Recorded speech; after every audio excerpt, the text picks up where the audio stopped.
Life Unrehearsed, brought to you by Caregiver Crosswalk, Dementia Care Consulting. Never roam alone. And welcome back to Life Unrehearsed. I'm Matt Delvecchio, specializing in life transitions, downsizing in the senior living industry. And I'm Corey Sirota, clinical social worker and psychotherapist specializing in grief and loss. You know, it's we always love having Jamie on. You know, things change all the time, don't they, Corey? And we figured, hey, it might be time to bring Jamie back, our lawyer extraordinaire, to talk about some of the hottest legal topics. We are certainly living in unprecedented times. COVID has disrupted all of our lives. Rules and regulations are constantly changing. Most law-abiding citizens we're just, like I would classify myself in there, we're just trying to adapt. And even that, sometimes we get issues or issued fines for not abiding rules. Even a simple gathering can result in a $1,300 ticket. And I want to say in many cases, it might even be deserved because we shouldn't be doing it, but we are. The question is sometimes maybe it isn't. So can it be contested? Well, I was asking the question and we said, let's bring on Jamie. And we both agreed. So to talk about this a whole lot more, we're pleased to welcome back the founder of Legal Logik and lawyer extraordinaire, Jamie Benizri. Wow, that's unbelievable. Thank you, guys. Thanks for having me. It's so fun to have you. So are you ready to roll? Because this is rapid fire, Jamie. Get ready. Put on your running shoes. There's no time to slow down. You know, the more things change, the more they stay the same. But they've got a different flavor. They've got a COVID flavor these days, and I'm looking forward to sharing some of my thoughts. Okay, so here we go. Let's start with the first thing that I raised. Can you contest a COVID-related ticket? So you can. The short answer is you can, and we have to examine the context. And let's think of a recent client of mine who calls me and says, "What the hell? You know, my revenues are and my margins are razor thin." And I just got, whacked with 2 tickets. One, and this is going back to when we were allowed up to 6 people sitting at a restaurant table. And so there was an uninvited guest that was the 7th guest that snuck in, put themselves at the head of the table, and there was an undercover agent eating dinner, dinged them with 1 ticket, and then dinged them with another ticket because the 7th person add-on was less than 2 meters than the table behind her. So could you imagine, the stakes are already high, margins are low, revenue is hard to come by, and you're getting dinged with $3,000 of tickets. The question will be, did the restaurant take enough measures to protect their guests to avoid the 7th person rogue patron? And so those are some of the things that I'm looking at now. Okay, so fair enough. But what would the process be if I were the person, if I were number 7? What would the process be to contest the ticket? So just like any other ticket that we get, whether it's in the mail, whether it's a radar ticket, or whether it's a stop sign ticket, there's always going to be an opportunity to plead not guilty. That's the way the system is baked. And so because we have the right to be heard and to go into the forum, I'm simply going to enter my non-guilty plea, and then it's going to set off a legal process that can take up to 2 to 3 months to get a first court date. And on that court date, in between, I'm going to get the evidence. And so the agent who drafted that ticket is going to kind of have a little backstory that I'm going to get my hands on. And so, it's going to be a question of whether or not this is an absolute liability offense. Is there any way to get out of this? We haven't really tried that many cases in court, so it's yet to be seen what the judge's positions are going to be with respect to COVID-related penal tickets. All right, you're listening to Life Unrehearsed. Matt and Corey here, and we're talking the hottest legal issues during this pandemic with lawyer and founder of Legal Logik, Jamie Benizri. All right, Jamie, we're going to switch gears here. We're going to talk about rent. Let's start with business type rent. So we're in a scenario. Does your lease allow you to withhold rent if you're closed for business? Oh boy, Matt, this is a spicy one. I have about 10 to 15 calls and consultations on a weekly basis with this specific question. The answer is no. You cannot do justice yourself. You cannot withhold rent unless you have a clause in your lease that says so. And guess what? I have never seen a lease that allows for a tenant to withhold rent. Yeah. So no, you cannot withhold rent, even with the famous force majeure, an act of God clause that says that if there's a war or a coup d'état, and the parties cannot operate, then there may be some carve-out sections. But in COVID, unfortunately, the tenant must keep paying rent.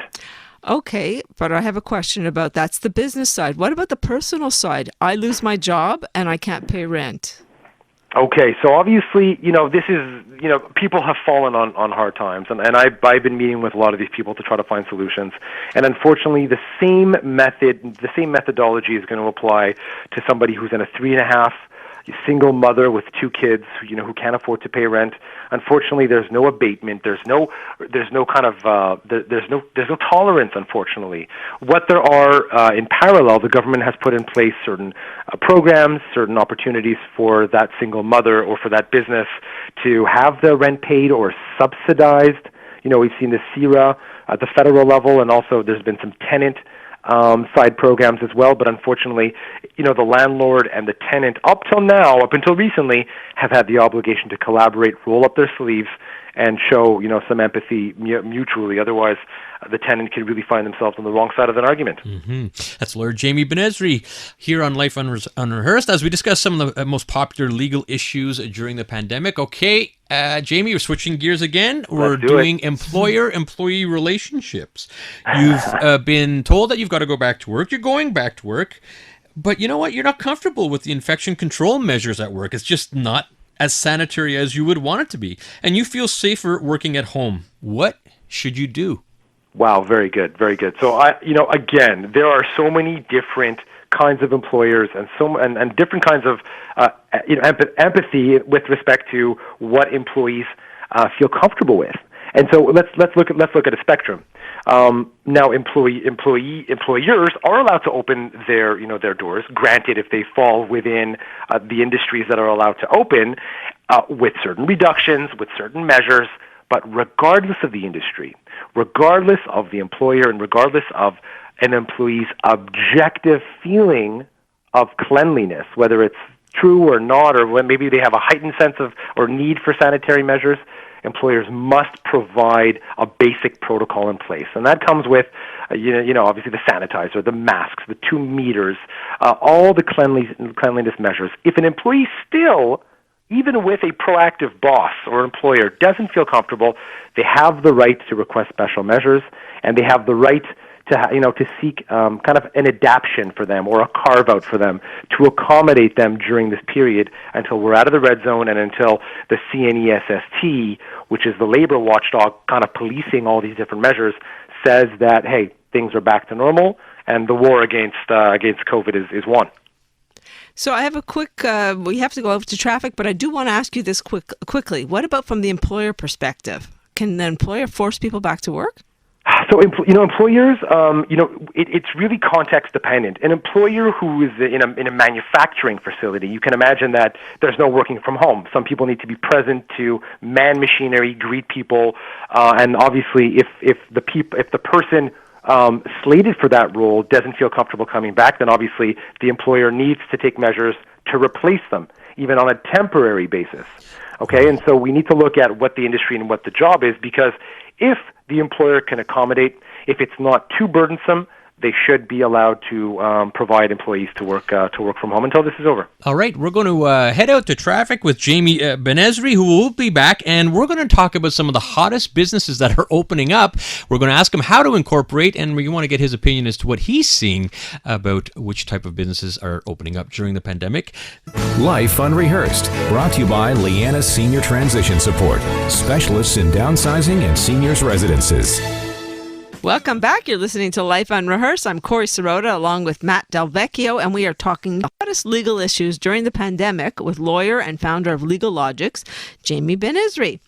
Jamie, we threw out this question. I didn't even know about this. Matt just educated me, so I'm now very curious. Given the need to transition or change professions or vocations effectively because of the pandemic, a lot of entrepreneurs are starting new businesses. What are you seeing out there? Oh boy, I'm seeing the good, the bad, and the ugly. And it's interesting because, I being a lawyer, I have a privileged perspective to see what's working, what's not, where people are struggling, where people are closing, and just as importantly, when people are starting over. And there's a lot of starting over these days. And so, I jotted down a couple of them.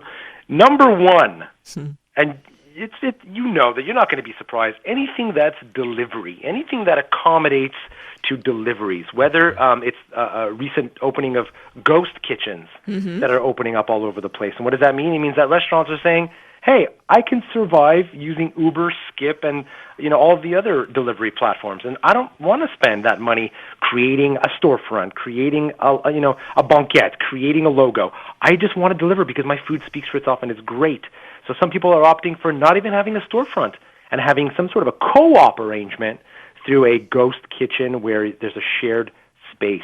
And so those are huge right now. You're going to see them proliferating all over the place.